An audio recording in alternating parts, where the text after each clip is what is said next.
say they choked. Choked? That could be fatal. Is being stressed and not seeing the desired outcome fatal? We all seem to think so. We think that so strongly that we'll go out of our way to avoid stressful situations. We may not ask for that promotion because the fear of rejection and confrontation would be too stressful. We might not ask that person out on a date, so we'll use apps like Tinder and Bumble so we can ask through text rather than face-to-face. And walking into our exam, we may not take that course because we don't feel like we're going to do well. But that moment on the start line that I just had you imagine, that was my reality. I competed at the London 2012 Olympics, where I finished as an Olympic semi-finalist in the 400-meter hurdles. And as an Olympian, stress is part of my job. But one of the questions I often get asked is, what is it like inside your head when you're under that level of stress? And to be honest, that day in London, I wasn't stressed. Because I had been taught how to look at stress differently. And today, I want to show you that you guys can look at your stress differently too. That handling stress well isn't something unique to athletes. It is something we can all learn and use as a tool to become successful. But in order for you to understand how I got to that perspective, I need to take you back to 1 year before the Olympic Games. It was January 2011. We were 19 months out from Olympic trials. I was at a training camp down in Florida, doing 2-a-day workouts, and not just completing these workouts, crushing these workouts. And I had to crush these workouts, because I had a little thermometer of stress in the back of my brain that was constantly reminding me, the Olympics are coming. And with that level of stress, I thought I had it under control. But the morning after the biggest workout of the week, I stepped out of bed and I had this really unusual pain in the back of my leg. And at first, I thought maybe I had pulled a muscle. But something didn't add up because the muscle was still strong. It just hurt to put weight on it. So I went home to see the doctor and we did some tests, and we found out it wasn't my muscle. It was my bone. I had developed a stress fracture in my femur. And your femur is the biggest bone in your body, your massive thigh bone. And I had somehow managed to find a way to put a crack in that bone. And this was devastating, because this is the year before the Olympics. So that little thermometer that was reminding me the Olympics are coming, that stress began to boil when I found out I had to completely stop training. And I had to watch teammates and competitors and friends gear up and get stronger the year before the Olympics. Well, I'm being told to sit down, no weight bearing, just recover. And to make matters worse, we had no idea how long this was going to take to heal. I was told to just go cross-train for a few months, come back, we'll check to see if it's healed. So I go away 3 months, cross-train, I come back to the doctor kind of excited, hoping that it's healed. We only have 15 months till the Olympic Games now. He says, no, sorry, not healed, come back in 5 weeks. And that stress thermometer rose. I went away, I cross-trained for a few more weeks, came back, kind of excited. Is my bone healed? No, sorry, not healed, come back in 5 weeks. And that stress thermometer rose. Then 13 months to the Olympic Games, then 12 months, then 11, then 10. This went on for 9 months. And I still couldn't train. And that clock was ticking. And it felt, every single time the doctor turned me away, that I just thought about giving up. How was I going to do this?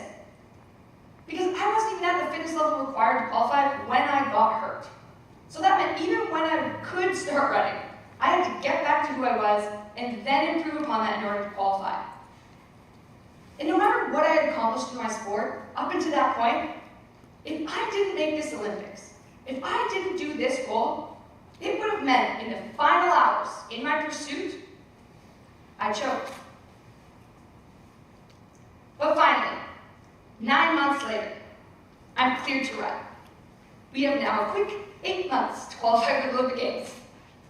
And I have family and friends, the people closest to me, remind me to remain realistic, to not get my hopes up, that it would be okay and everyone would understand if I wanted to walk away. But I wasn't ready to walk away. So on that first day back to training, I got the word believe tattooed onto my wrist. And I said, no matter what obstacles I face, no matter how deep in over my head this seems, this stress has made me stronger. And I will do this. And when I do, I will complete this tattoo with the Olympic rings underneath. And with no guarantee, I set out onto this mission. I began to train. I started off jogging. Then I could start running. Then I could start sprinting. Then I could do hurdle drills. Then I could run over hurdles. Then I could start racing. Then I started winning races. Then I got even faster. And then it was Olympic trials. The gun went off, and I came out so hard. I attacked every hurdle. And coming into the final straightaway, over hurdle 10, I never wanted something so badly in my whole life. I got to the line, I leaned. I looked up at the scoreboard, and I had won the race, hit Olympic standard, and I was going to London. And 8 months before that, it didn't even seem like I would ever be near that. So what was going on inside my head that day, on the line in London? Was it the tattoo? Should we all go tattoo ourselves of our goals? I'm not here pro tattoo. But the biggest thing that changed was my perspective on stress was so different. I wasn't looking at all the stress as a negative. I was looking at it as something I could use and harness as a tool. And so how can we look at all the stress in our lives in this way? A 1970 study by Dr. Froman said that in order for us to change our view, 3 preconditions must be present: reward, stress, and belief. The first one of those, reward. We have to know what we're changing, why we're changing it.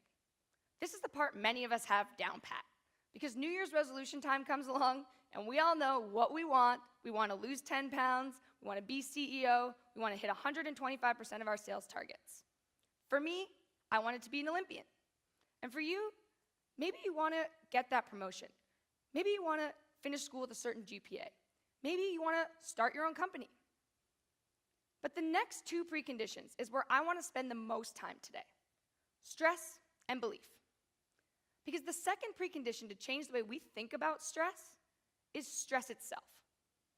Though it can often be made the villain in our society, stress can actually be so beneficial. And this is apparent in many categories of our lives. Physiologically, every time you work out, you actually cause micro-tearing of your muscle fibers, which triggers your body to then adapt and get stronger.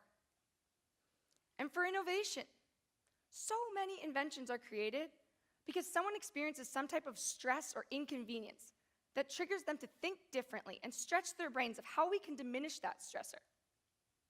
And for me, sitting out that 9 months and not being able to train triggered a level of stress in me I had never experienced before. I thought I was watching my dreams slip away. But in the end, that stress was actually the reason I was able to change my mindset about stress. And in your life, you can see your stress like this too. You can find the positive. Kelly McGonigal, a health psychologist and another TED speaker, defines stress as stress is what arises when something you care about is at stake. Is that so bad? If stress is just something that's letting us know that we care about it, maybe that's something we can live with. No matter how big or small that stressor, whether it's getting around to cleaning out your email inbox, doing well on your next exam, hitting your key performance indicator at work, or having to do it all because you want to provide a good life for your family. What if all that stress, all that anxiety, was just an emotion that was arising because you cared about it? One study concluded that people with meaningful lives worry more and have more stress than someone with less meaningful of a life. So rather than looking at your stress as highlighting all the things that are going wrong in your life, what if you could see your stress as an indicator to focus your attention in on the activities and relationships that are meaningful to you? Because psychological stress, much like an injury, can tell you something. It can draw your attention and provide some authentic feedback that you can then use and harness moving forward. So stress must be embraced if we want to reframe stress. We must remind ourselves of its ability to be a catalyst in our growth. And the third precondition to change the way we look at stress is belief. Because in order for us to look at stress differently, we have to believe we're capable of handling the stress that's even around us. And it's easy to get overwhelmed and feel like it's all too much. And there's actually a name for this when we think that way. It's called the imposter phenomenon. One study surveyed managers of organizations, and 70% of them said that they believed that they got to their role because they had tricked someone, that they didn't actually deserve to be there.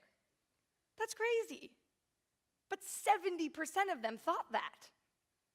And I know that I certainly felt like an imposter when I got the word believe tattooed onto my wrist when I had never even come close to Olympic standard before.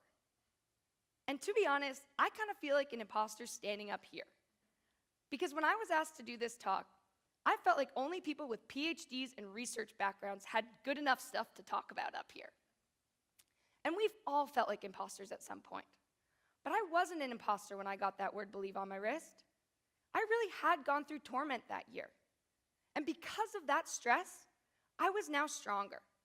And I could look down at my wrist, and I could remind myself of that, everything I had overcome to that point, and tell myself to believe. And so find that positive affirmation in your life. You can do it. You will do it. And prove it to yourself by drawing on your past experiences. And those past experiences don't have to be directly correlated either.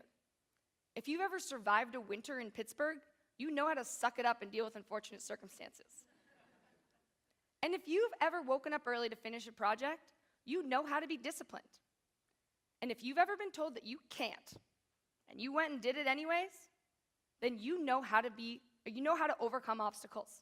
So once you can see you are capable, you will be able to believe in your ability to handle that stress. And that will allow you to combat your imposter syndrome.